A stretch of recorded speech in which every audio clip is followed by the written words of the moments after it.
Hey everyone, Kevin from Pastrami Nation here. Listen, I'm very, very excited to bring you guys a brand new Pastrami Nation interview special. I got to sit down with author Padraic Maroney, and we got to talk about his new book, Escaping Death, the unauthorized story behind the Final Destination movies. This was a wonderful conversation. I was so thrilled, and it was incredible to have him on, to be able to chat with him. Some really, really cool insights into the film. He did a lot of research for this book. He spoke to all of the writers of all of the films behind the scenes. He talked to cast, crew, all kinds of people to create this book. And he gave us some really, really cool stories that I didn't know about. All of it's in the book. He got to talk to the legendary Tony Todd before he passed away. And he just had some really, really great stories to talk about. He also wrote another book before this called It All Began with the Scream, which was an unauthorized look at the Scream franchise. I got to read that book and I really, really loved it. I read it when it came out a couple years ago. Fantastic read. Highly, highly, highly recommend you all go check that one out. His new book, Escaping Death, the unauthorized story behind the Final Destination movies, is out now at bookstores. You'll hear about it in the interview. And we just thought it was really, really great with the new Final Destination film coming up, Final Destination Bloodlines, that releases on May 16th. So go check that film out. Read this book to get caught up with the franchise, to learn some really, really cool behind the scenes stuff, stories from the franchise. And there's also a tease at the end of the book talking a little bit about the new film, Final Destination Bloodlines. So without further ado, here's my interview with author Padraic Maroney, and I will see you all on the other side. And joining me today, I have a really, really cool author. I'm very, very thrilled to have him joining us today. His first book was It All Began with the Scream, giving readers a behind the scenes look at the Scream franchise, which is, as you all know, one of my favorite franchises. And now he's back. He's tackling death head on. He's with his new book, Escaping Death, the unauthorized story of the Final Destination films. Padraic Maroney, thank you for joining me today. Thanks for having me, Kevin. I appreciate Yeah, it. yeah, no, I'm very, very excited to talk to you. So your first book, It All Began with the Scream, was kind of this really cool look behind the scenes of the Scream franchise. I'm a big, big fan of the Scream franchise, and I really, really enjoyed the book. So I just want to throw that Thank out you. there real quick. Yeah, very insightful, has some really cool stories that I had never heard. So I'm really, really excited to dive into Escaping Death. Um, so I'm I got my first job when I was 16 working at a movie theater. This was back in 1996.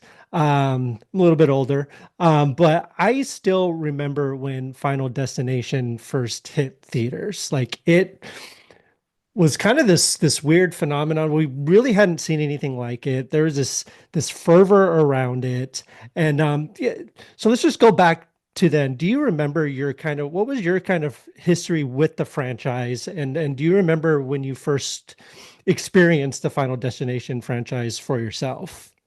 Yeah, so I remember it coming out and I saw it in theaters and it was so different than what was coming out at that time because it was the tail end of the 90s slasher movies Yeah.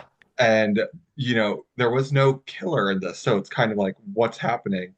And I just remember, and to this day I can still remember watching the water recede in the bathroom after Todd dies Oh on the my big gosh. screen. And of all the scenes in that movie, I am not sure why that specific, shot just stays with me, but it was just so different than what was out at the time that I was just like, this is great, and I've been a fan ever since. Very cool. Yeah, it was such a unique, like you said, it was a big change for horror in general at that time. We hadn't really seen anything like that. Death was the villain, and that's one of our primal, fears that everyone, is going to have to deal with someday. But it's just a matter of how and when. So Um, when you started, so I'm curious, when you start these books, so I kind of want to talk about the Scream book just real quick. It all Mhm. began with the Scream.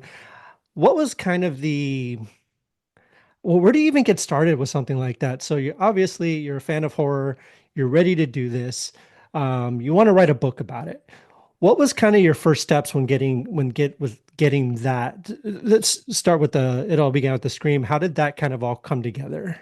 Yeah, so I started writing when I was 14, 15 professionally. The local newspaper here had a section that was written by high school kids, and I, from the start, I had articles written about Scream, and I'd interviewed some of the cast members and everything. So Scream was the first time that I really knew that what was happening behind the scenes could affect you as much as what was happening on screen. And that was when I really kind of decided I want to be a writer. And in 2019, I realized that the 25th anniversary was coming up, and surprising there had never been a book about the Scream movies as much as Crazy. everyone loves them, right? So I was like, there's a hole in the market there. And then I was like, okay, that's cool. Then I kind of moved on with life a little bit until the pandemic began. And I joke around, everyone started new hobbies. A lot of people decided that they were going to make sourdough. I started by getting a drum set that my neighbors have loved me for. And I could then imagine. and then I was also just like, I have a lot of time and I'm not doing things. Maybe the people that made Scream have time and want to talk to someone too because they're trapped at home. And so that's how that book kind of came to be. And it released for the 25th anniversary.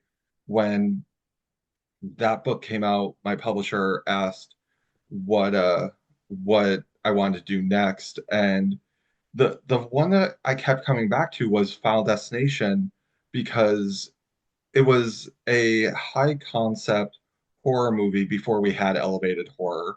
There was no Right. A24 at the time.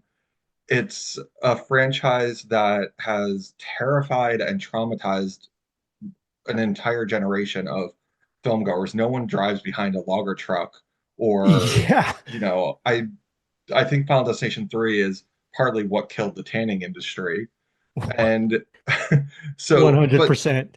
but then also at the same time, people don't talk about the movies the way they do the Screams and the Saw movies. It's not talked about with the same reverence, even though it's made almost $700 million. So I wanted to write a book that would celebrate these movies, look at the impact it's had on culture, because like I said, like the logger truck, everyone knows that whether you've seen the movies or Yeah. not. And people say, oh my God, I just had a Final Destination moment. These are things that are just pop culture now, whether you've seen the movies or not.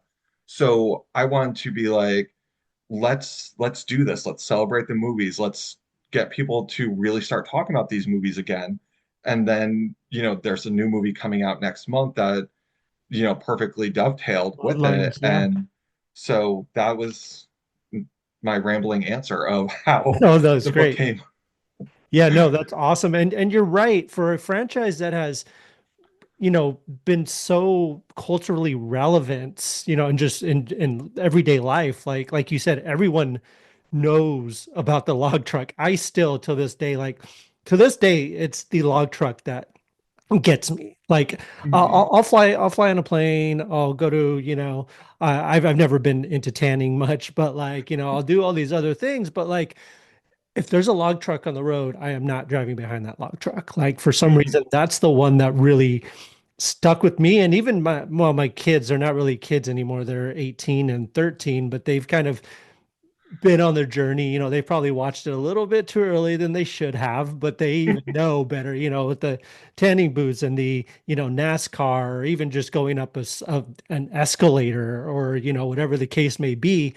There's a million things. And it's like, even when I'm lighting up the grill in the backyard, like they'll make the little jokes and stuff like that, and stuff like that. That's just, it's being passed on generation to generation, and everyone has these fears. And I think the interesting thing too is everyone takes different ones also. Like Right.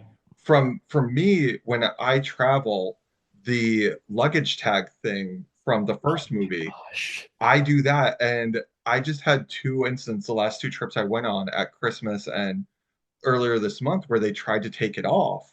And I was like, Oh no. no, Like, no. and the one uh counter woman, she actually did, like, while I was in line. And I was like, what did you just do? And she like started apologizing profusely that it, and I mean, logically we all know, like, ripping the tag off isn't going to make a plane crash, Right, and I right. survived and everything. But so I might have, like, histrionically played it up a little bit, but we all have these different things that we take from the movies and that stick with us, and it can be something as innocuous as that. So that's the other thing that's great about these movies. Absolutely. So you're sitting down, you're getting ready to write Escaping Death. What's I'm just curious, as a little bit behind the scenes kind of nerdy stuff, but like what's the kind of the process that you go through? You're like, okay, I have this idea. Here's the outline. This is what I want to write about.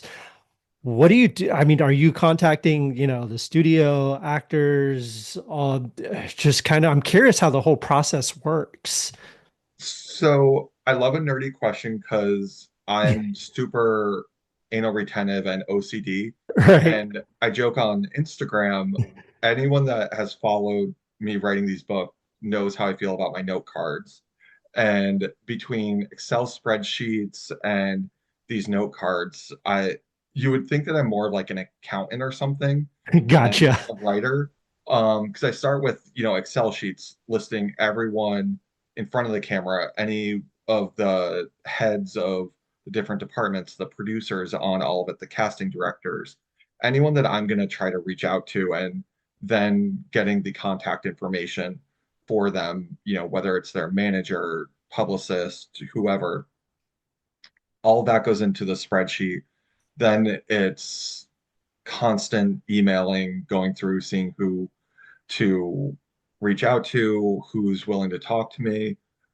All the interviews are done over Zoom to be able Gotcha. to record it and everything. And then transcription, which is the part I hate the most. But then I transcribe it. I then make note cards. The note cards are color coded based on the movies and broken into topics. And Staples loves me because I could between the note imagine. cards, the paper clips, everything. I So love that. yeah, so but then, like, what I can do is when I do sit down to actually write, I'll be like, oh, let's work on this movie and this topic, and then like the subtopic of it, so that it really keeps me super organized. And yeah, the thing that's great about both of these franchises are the people who've worked on them have had really good experiences and really enjoyed Mhm. themselves. So they're more than happy to talk and share about their experience versus, you know, movies where it was a nightmare and they didn't really want to talk about it. So Right. it hasn't been like pulling teeth to get people. For this book, I spoke to over 50 people. That's awesome. That's really cool. I'm curious in those like conversations and stuff that you have with people, is there, the Final Destination franchise, it's like you say, it's a little bit darker and a little bit more, towards the primal death fear of everything, they're dark and bloody.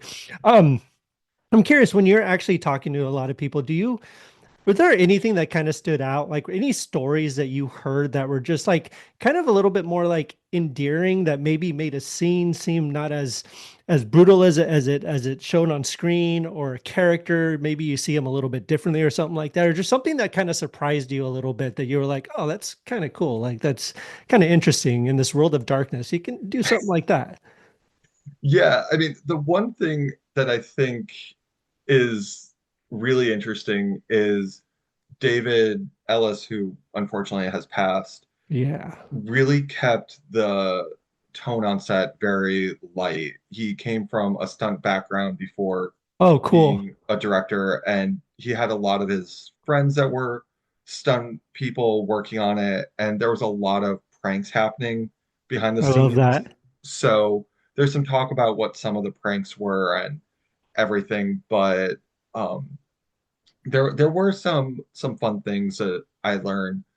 I think, and this is probably something that I repeat more than I should, but thankfully I got to interview the late Tony Todd before he I, passed, and he explained what his motivation for Bloodworth was, and because everyone has their idea of what Bloodworth is and who he is, yeah, but hearing what Tony Todd was drawing from was really interesting and not something I would have expected because it's the opposite of horror movies. So, and I really. don't think Okay, he's shared it that much. So, okay.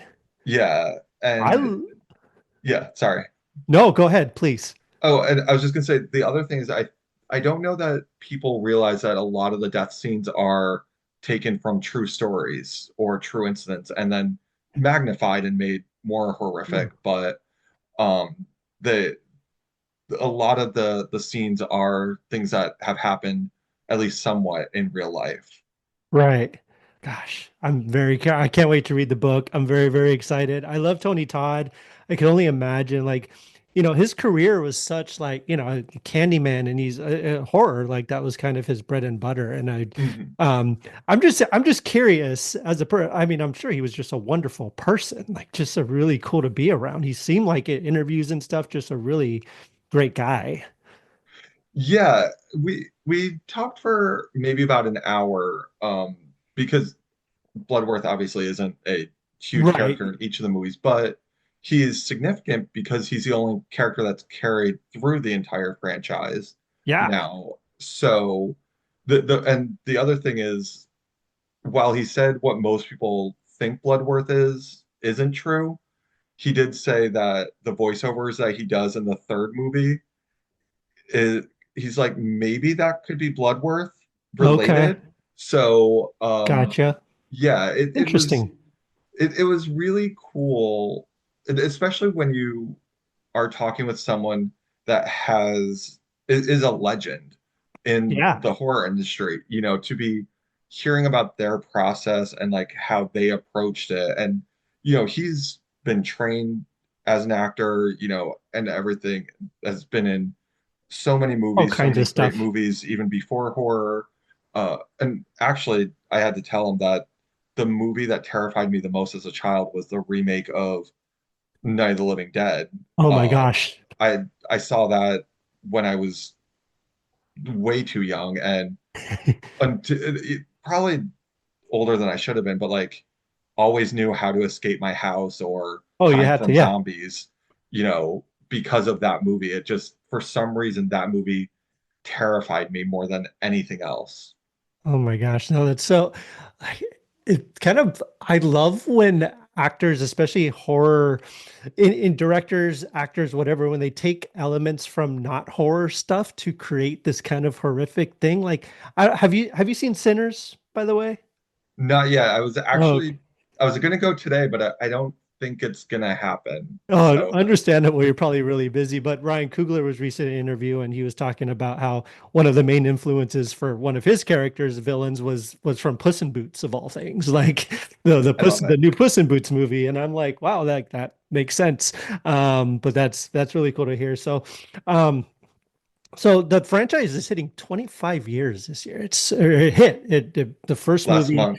last month, 25th year anniversary, kind of the beginning of it all, very much it was written as like an X-Files episode, which is insane to me. And then James Wong uh, made his directorial debut. They decided to expand it to movie form and stuff like that, which is really, really cool kind of evolution of the franchise itself. I mean, it all kind of started from there. Um, Mhm. what was the most kind of interesting part the interesting thing that you learned? Obviously, we want people to read the book, so we're not going to go in too much detail. But is there anything just kind of interesting about that first movie that you found that you didn't really know about before you went into this whole thing? Yeah, I think it was a lot of and let me preface this by saying the this and the Scream movies are complete opposites behind the scenes, whereas the Scream movies are very dramatic behind the scenes, as anyone Yes. that's been following. Yes. But the directors, the writers, the producers have really fostered a great atmosphere behind the scenes, and everyone has a great time. It's there's not drama really behind the scenes on set of these movies. But what I found interesting with the making of the first movie was how the studio really initially wasn't on board with having a presence as death. They wanted it to be personified in some way. They Really? couldn't really see it until James Wong and Glenn Morgan came on board and really were like, this is how we see it. And now, if you look at these movies, you can't imagine there ever Oh, being someone that was going around killing these people. gosh. So, yeah, that was interesting. And even after the studio agreed, they kind of wanted almost to have a fail safe that they would film that if it didn't work, that they could fall back on. So that was interesting. And then also the way it was released, it came out St. Patrick's Day weekend in the middle of March Madness. Yeah.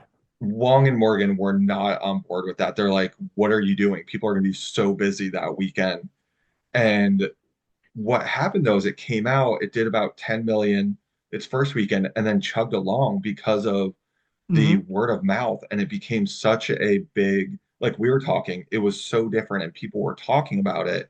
It became this big thing that it was in theaters for so long that it just completely, that first weekend almost didn't matter in a way because Right. it was it kind of was almost just the beginning of the story, not the end, which is what a lot of movies have, a big opening and then kind of fade. It was similar to Sinners second weekend I Oh just my read gosh. Yeah. was down 6%, which is unheard of. And Final Destination, if I'm remembering correctly, was like 25 maybe, which again is Isn't bad. unheard of, especially for Yeah. horror. It's 50 to 70% that it usually goes down. So it was insane. Yeah, it was crazy. Like I said, I remember working there, and I remember, this was also back in the day. People have to remember, like things didn't go like to streaming like 2, 3 weeks later, right? Like it was, you had to wait for the DVD or the VHS to come out, and what 5 to 6 month timeline for that, and then movies actually had time to breathe in theaters. And I remember Mhm. working at the theater, and that was also back in the day before like reserve seating and stuff. So people would literally come up to the box office and look at the marquee to see what's playing. And they'd be like, "Hey, do you guys recommend anything, whatever?" And a lot of it was like people like weren't really sure what Final Destination was. It was like, "What is this?" And we'd explain it to them and they'd be like, "That seems pretty cool. Like, we'll go check it out." And like it just was one of those word of mouth things that people just Mhm. kind of recommended and told their friends about. And my dad went to go, like, I took my dad to go see it, and he doesn't like horror very much. He wasn't a big horror guy, but even he thought it was really cool. The concept and the idea of it was pretty interesting to him. And I thought Can that we was, get, oh, what's that? sorry. No, Can go we ahead. just get a shout out to all of our dads that end up taking us to Oh, horror oh movies my when we're gosh. underage? I know my dad did it, for Halloween H2O. I know specifically he did. I'm Yeah. sure there were other ones that like they may not have any interest in horror, but they will begrudgingly sit through these movies for us. 100. My dad took me to see Scream when it came out into theaters. I was 15 years old. Couldn't go see it by myself, and my dad sat through Scream just so that I can go watch Scream, and it was incredible. I did the same thing, my kids. They've been, they want to go. My daughter, she's a little horror nerd just like me, and I absolutely Nice. love it. So like, she's stoked to go. She's very nervous but very excited to go watch the new Final Destination when it hits theaters next month. But yeah, like it was a phenomenon, and I love the way it's persisted. Like Final Destination also did this really cool thing, and sorry, y'all, there's a little bit of spoilers if you haven't watched all of Final Destination yet, but especially in part 5, when it kind of that still to this day, I remember seeing that and like completely unexpected, like completely unexpected. And I love a franchise that's able to do that. Obviously, we have Bloodlines coming up next, so I'm sure it'll tie in really cool. But I love the way that they kind of wrapped everything up almost in part five, where it just kind of made sense and it all kind of just circled back around. And I thought that was unbelievable. And that's obviously a lot of credit to the writers and to everyone who's really loved this franchise from the beginning. And you can tell just from that last film how much they really cared about it and how much they wanted to tell this story that kind of came full circle. Well, I think with the fifth one also, they had something to prove after the fourth one. Yeah, And so I think they really, and they took what they learned from how the fourth one came out and applied that to the fifth one. But there's a lot of people that I've talked to that are like, oh, I saw like the first two, maybe the first three. I was like, you need to watch the fifth one. The fifth one is when I say one, two, and five make the perfect trilogy. I can see And that. Yeah. if nothing else, watch one, two, and five. And, and I'm not saying people shouldn't watch three No, and no, four, I but like, get what you're saying. but to watch at least those three and five, just I don't know that I can really find a bad word to say about that between the new twists that they have in the third Mm-mm. act to what happens in the ending to the casting of the actors and everything. It just there's so much thought that went into that, and it's a shame that in some ways that there's been this 14-year pause. But I think at the same time, if you're going to have a 14-year pause, like that was the perfect movie to kind of do it at. Be like, we're going out strong for a little bit. We're gonna rest. We'll see what happens. But yeah, the fifth one is it you can rewatch it so easily too. It really has that rewatchability. Really does. And so I gotta admit, I was kind of there too for a little bit. Like I didn't watch part five till maybe not last year, but the year before. I was like, you know what? I'm gonna watch all the Final Destination movies. I had watched all of them up till that point. I just wanted to do a marathon of something every year. I tried to just put something on, whether it's Friday the 13th, whatever that year was Final Destination. We watched all those. And then I got to five and I saw that ending and I was like, holy, like my mind was like blown. I was like, why was I sleeping on this? Like, so I was kind of in that boat too. It's funny because Haley Webb from the fourth movie is good friends with Emma Bell from the fifth movie. Oh, cool. And when I interviewed her, she's like, I've apologized a couple times and was like, sorry, we kind of ruined your movie, that it didn't do better because of us.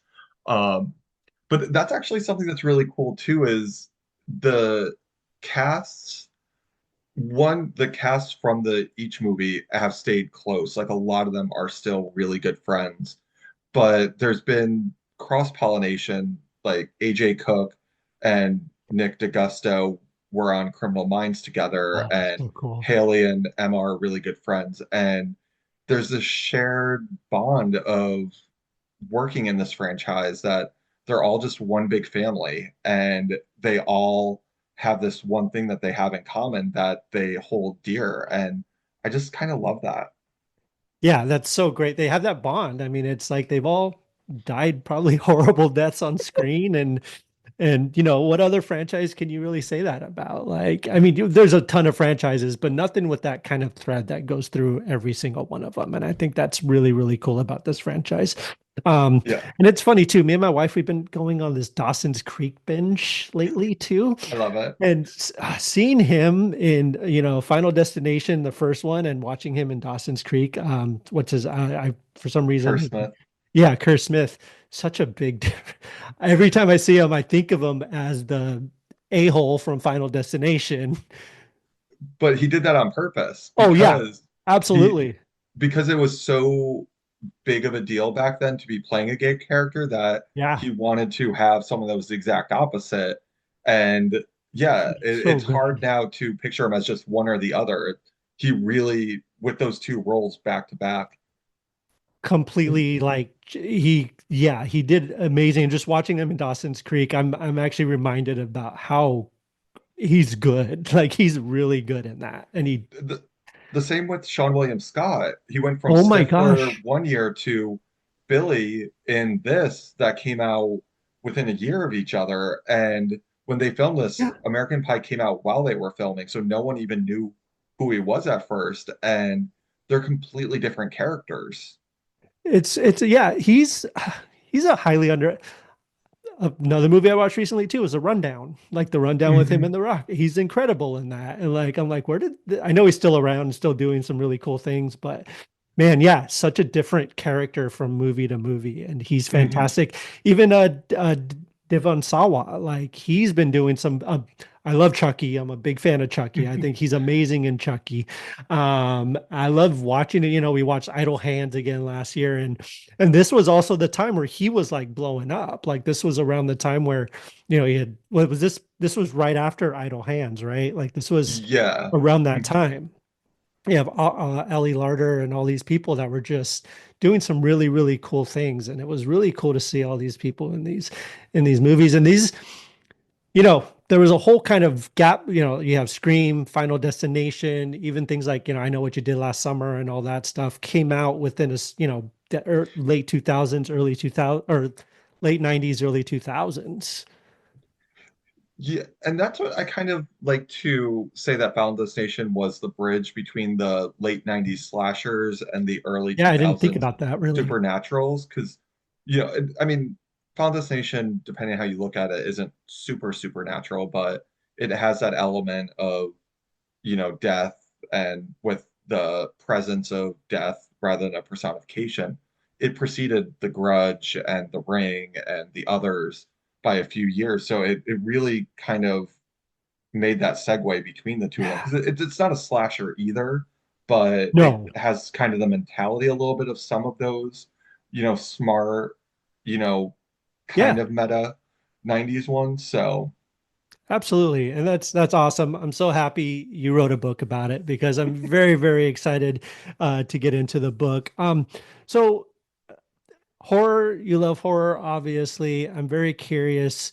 Do you ever look at any other franchises or any other pop culture things or anything that you consider like writing a book about? Is there anything else that's like really calling you and like you're like, hey, I know you probably can't say anything really, but like, is it all like, you know, are you just interested in mainly telling these stories about horror, or are you looking at other stuff too?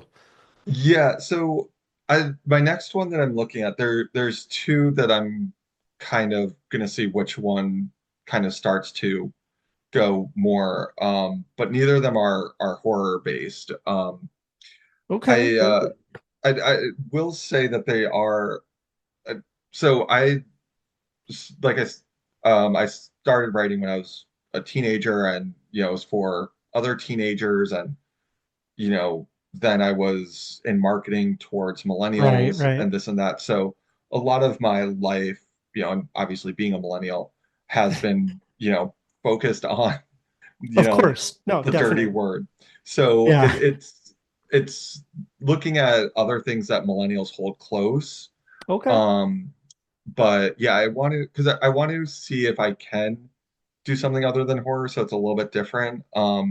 There was another franchise in horror that my publisher asked me if I wanted to do, and it just wasn't something that I felt strongly about, and I Gotcha. don't love the movies, so having to like watch them as much, and I don't think they're necessarily I amazing get what you movies. mean.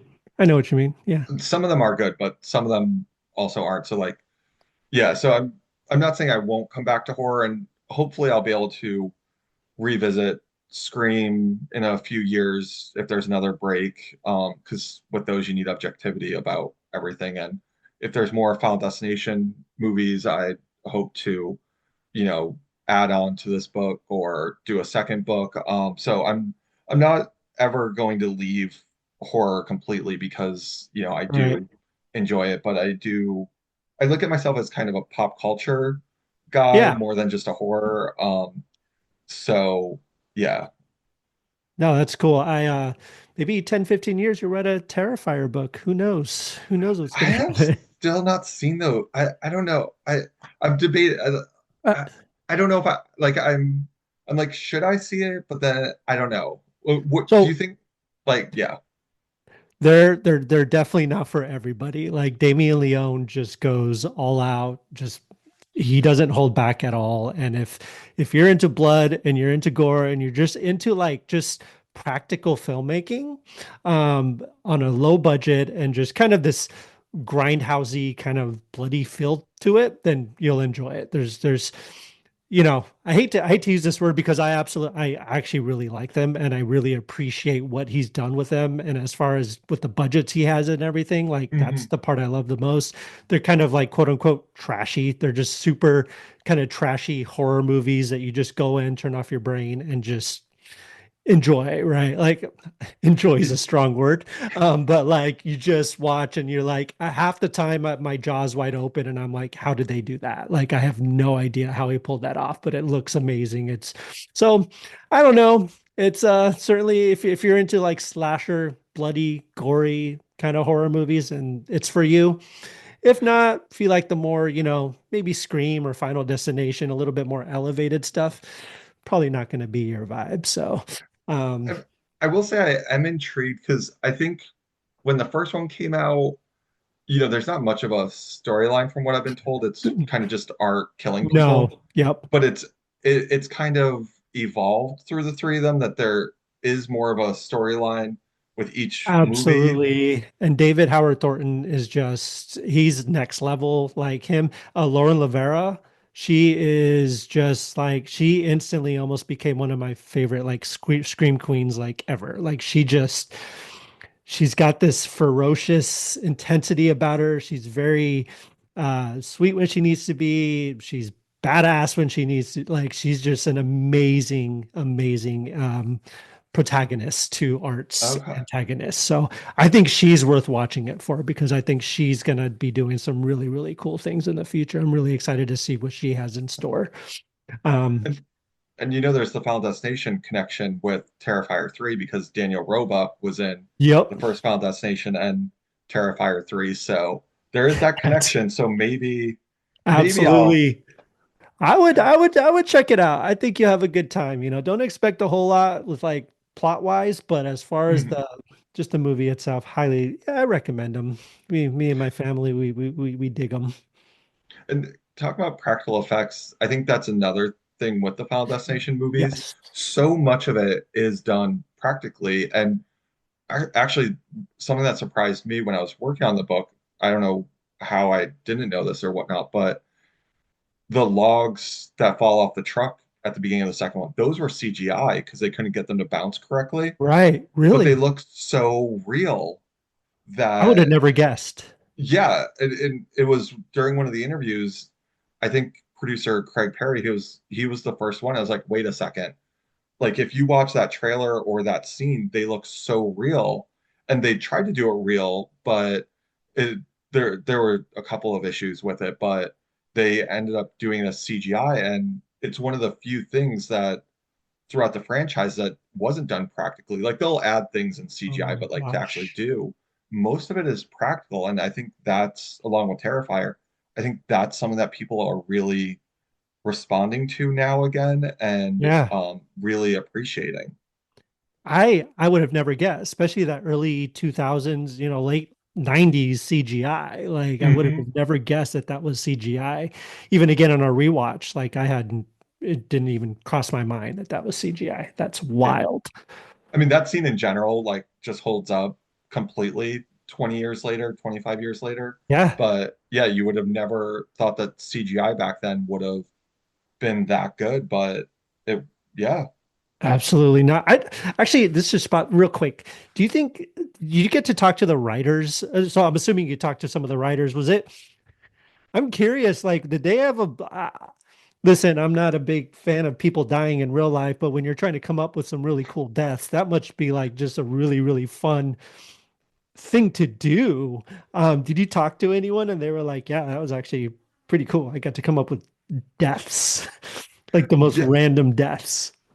So actually, I interviewed all the writers from all six movies. Oh, sweet. So all of them, and actually, the deaths they say are the hardest part with I can these. imagine it's the hardest, but it must be kind of fun in a weird way. Yeah. So when I interviewed Laurie Evans Taylor, it was, I think it might have been before they actually started filming this, or it might have been right around when they did.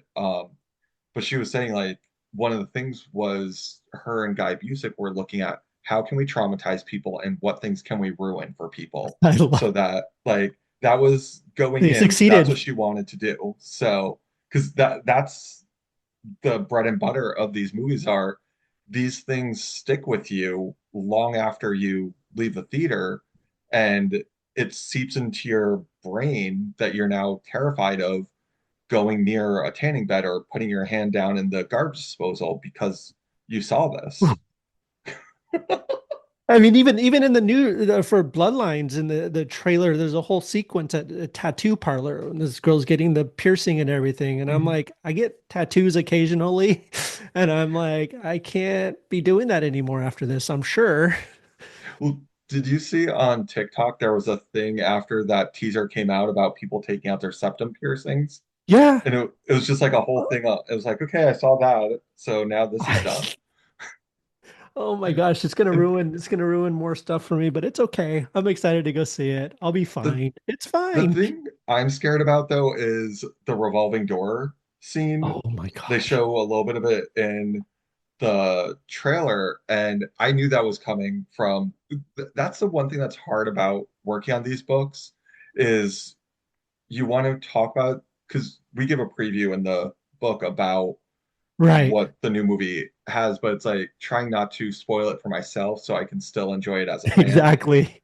but getting enough that you can tease it for people. So I knew that there was a revolving door scene that was happening, and Oh, I, I don't know why in general, and I just went through this in my real life that like some people just lose their minds when they get to a revolving door. They don't know how it works. So then it becomes right. where like everyone's about to die because this one person didn't know how to use it. So I'm just afraid when this movie comes out, no one is going to know how to use a revolving door Yeah. and we're all just going to get like trapped in there. That is terrifying. That is absolutely. We were me. So I live in Portland, Oregon. Me and my wife were just visiting Chicago a couple weeks ago for C2E2 and stuff, and Mhm. they have revolving doors everywhere, like every building in that place. And we were trying to figure out how to use it. Not gonna lie, but after this, I'm not sure I'm going to want to. Yeah, it's like the escalator in the fourth movie. Like Yeah. inherently, and a lot of these things, the more you think about it, it's like, why do we do these things to ourselves? First Right. off, like if we know that it's gonna like cause us like anxiety, because who doesn't get anxiety about like jumping off the escalator or something? Or Exactly. like at a certain point, you're just like, can I just take the stairs? It'll be easier. When I always take the stairs. I always take Yeah, the stairs. because I you're gotta. smart. Yeah, I try my best. Um, so so just out of curiosity, has there been a horror movie or anything you've seen recently that you just loved and that you're excited to talk about a little bit, whether it's a movie, it doesn't have to be horrors or what was the last thing you saw that was just like this is amazing?